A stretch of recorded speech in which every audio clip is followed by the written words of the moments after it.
Hey, in this video, I'm going to be talking to you about how to make sure that you're doing everything that you can in the right way at the right time to make sure that your e-commerce brand is successful. This is a question that I see a lot of times is how do I do this new thing that is, whether it's TikTok shop or a new ad type or some new thing. A lot of times I see brand owners wanting to dive into tactics and strategies that they see other people doing, which is smart because you can learn from them and do what they're doing to repeat success. But the fundamentals aren't laid down. And so I want to go through what are the first things you should do before you start considering any growth hacks or anything like that. Because if you don't have this foundation, it's kind of like building a really awesome house and you have no foundation for this house and it just slides off of the mountain after you're done building it. The foundation consists of three parts, and this is for e-commerce brands primarily using Shopify, doing around 350K a year to a million or so. For brand owners in that range, keep this in mind. Number one is you want to make sure that you have tracking set up properly. I see this time and time again. Where tracking isn't working properly. I was just working on the footwear brand that I work with as a CMO, and we are seeing in Shopify a conversion rate, and that conversion rate in Google Analytics is completely different, and it's not even a little bit off. Like in sessions, we're a little bit off, so that means traffic, but conversion rate was almost double. So for me, I'm like, this is an issue because if we're using this data to make decisions, it's off. So working with a team like Elevar is a great way to make sure that your data is clean. I can put a link down below to get started with them, but I will say their onboarding process was easy. I paid like the extra $1,000 to basically just onboard me smoothly and be able to make sure that my data is clean. And if I run into any issues like this where tracking gets off a little bit, I can ping them and they help out right away. So that makes sure that your data is clean across all of your channels. If you don't have clean data, you're looking and making decisions based on the wrong insights, and your decisions will by default be wrong. So number one is making sure your data is clean, primarily in GA4. If you haven't studied GA4, taken any courses for it, and you're in e-commerce, you definitely should. Because it is super helpful. There's Clicks Don't Lie is my favorite YouTube channel. I'm not affiliated with him, but I've bought a bunch of his courses and stuff, and it's super good information. He has courses specifically for e-commerce, specifically for GA4. Next thing other than data is going to be making sure that you have a basic marketing calendar. This just looks like saying what are the days I'm going to do things throughout the month for the business, whether it's a product launch, whether it's updates to the site, whether it's new ad launches, and anything else major that's going on in the world that you can kind of build your brand around. Without the marketing calendar, you don't really know what key events to take and maximize the use of everything that you're doing. Look at it this way. If it's Father's Day and you did a sale for Father's Day, you're going to yield better results for Father's Day.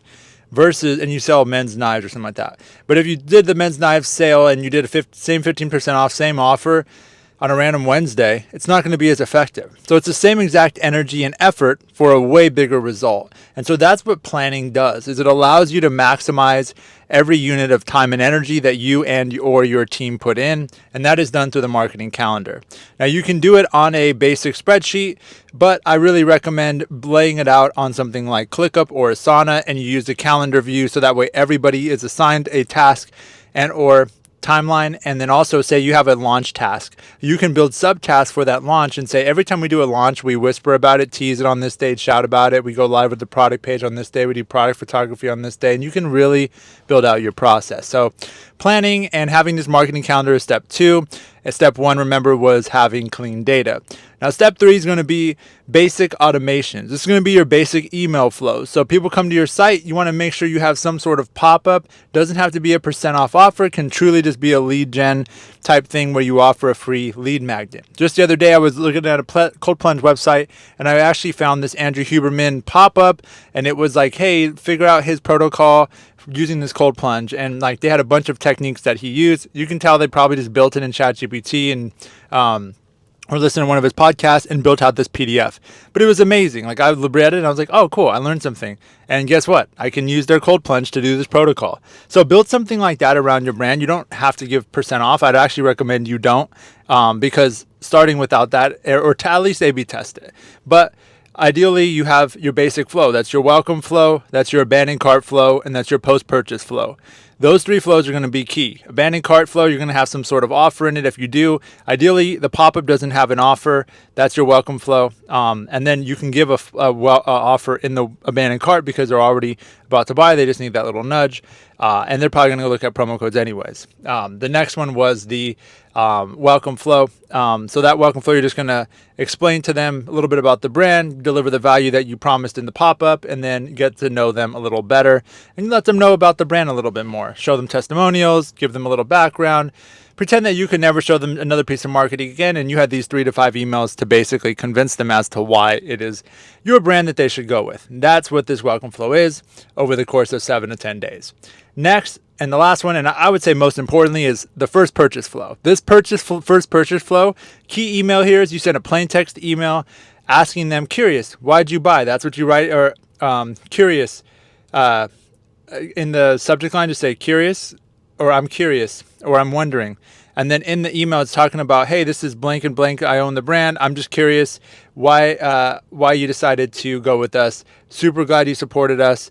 Let me know if you have any questions. Plain text email. Reply to this email if you can give us a little bit more insight. Don't do a form. Don't do anything like that. Just let them reply to it. You're going to get tons of answers. But the key thing is link this up in Zapier to go from your email with any emails that have this subject line. So it has to be a unique subject line of like curious question mark. Anything that goes to your email with that subject line should then get pulled into Slack. And then you have this long running list that your team can always see around why people bought and why they tried your product and or service. And that becomes super valuable. Then you can take that, because it should go into a Google Sheet as well. You can take those responses and basically take those, put them in the ChatGPT, ask ChatGPT, tell me why the top 3 reasons why people buy, and how I can and create copy for me around this. Basically, it becomes your research and development team who is doing data analysis, and that gives you such amazing feedback. Then you can start to build ads based on this, build a landing page that would convert these people into customers, build a welcome flow that would convert these people into customers. You can do a lot of that amazing stuff by just collecting the right data points and then throwing it into ChatGPT and analyzing it and spitting it back into these key flows that I laid out for you and the pop-up. Or tell me what would be the best thing to have as an email pop-up to get these people to give me their email before they want to buy. Like something like that is going to be so powerful. All right, so those are the 3 things. Number 1 is clean data. Number 2 is having the right flows in your business. And number 2 was actually having the right. Why am I spacing on this? Number 1 was having the right data in your business. Number 2 is having the marketing calendar and a plan of when you're going to talk about certain things. Number 3 is having the right key flows and getting people, turning them from site visitors into leads and then ultimately into customers, and then learning from those customers and feeding that data back in and making this virtuous cycle. So you already know the pinky promise here is I am trying to help 2,025 people by the year 2025 by positively impacting them through this channel. If I've helped you or positively impacted you in any way, let me know in the comments below so I can add you to the list and check one more person off of it. All right, I'll see you all in the next video. Until then, you can check out this video right here. I didn't actually select that one for you. The algorithm did. As you can see, I am sweating here in a car at Home Depot before I go get some mulch from my house. But I promised you all a video every single day, so I made sure to get it in. But I realized I am glistening and I need to go. Peace.